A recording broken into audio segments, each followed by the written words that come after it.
আন্তর্জাতিক ক্রিকেটে ভারতের দাপটটা স্পষ্ট, তাই অনেকে আইসিসিকে ইন্ডিয়ান ক্রিকেট কাউন্সিলও বলে থাকেন। এই অবস্থায় ভারতকে রুখতে সব দেশের ক্রিকেট বোর্ডকে এক হওয়ার আহ্বান জানিয়েছেন পাকিস্তানের সাবেক কিংবদন্তি ক্রিকেটার ইনজামাম উল হক। আগামী সপ্তাহেই মাঠে গড়াতে যাচ্ছে আইপিএল, যেখানে খেলতে নিজের দেশের খেলাকেও বাদ দিচ্ছেন ক্রিকেটাররা, যে কারণে রং হারাচ্ছে দ্বিপাক্ষিক সিরিজগুলো। অথচ বিদেশি ফ্র্যাঞ্চাইজি লিগে খেলতে কখনোই ভারতীয় ক্রিকেটারদের ছাড়পত্র দিচ্ছে না বিসিসিআই, যা নিয়েই এবার চটেছেন ইনজামাম। আইপিএলের প্রভাব ঠেকাতে ইনজামাম বলেন, আইপিএলে বিশ্বের সব সেরা ক্রিকেটাররা অংশগ্রহণ করে, অথচ ভারতীয় ক্রিকেটাররা অন্য দেশের লিগে খেলে না। তাই সব ক্রিকেট বোর্ডের উচিত আইপিএলের জন্য ক্রিকেটার ছাড়া বন্ধ করা।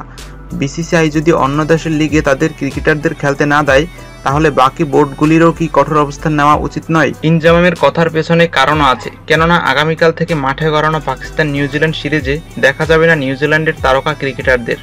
ঘরের মাঠে পাকিস্তানের বিপক্ষে এই সিরিজ বাদ দিয়ে দলটির বেশ কয়েকজন ক্রিকেটার খেলবেন আইপিএলে, যাতে রং হারাচ্ছে এই সিরিজ।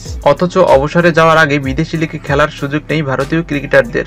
একমাত্র দলটির ক্রিকেটাররা সুযোগ পান ইংল্যান্ডের কান্ট্রি ক্রিকেটে। এই অবস্থায় তাই ভারতের দাপট রুখে দিতে সবগুলো বোর্ডকে এক হওয়ার আহ্বান ইনজামামের।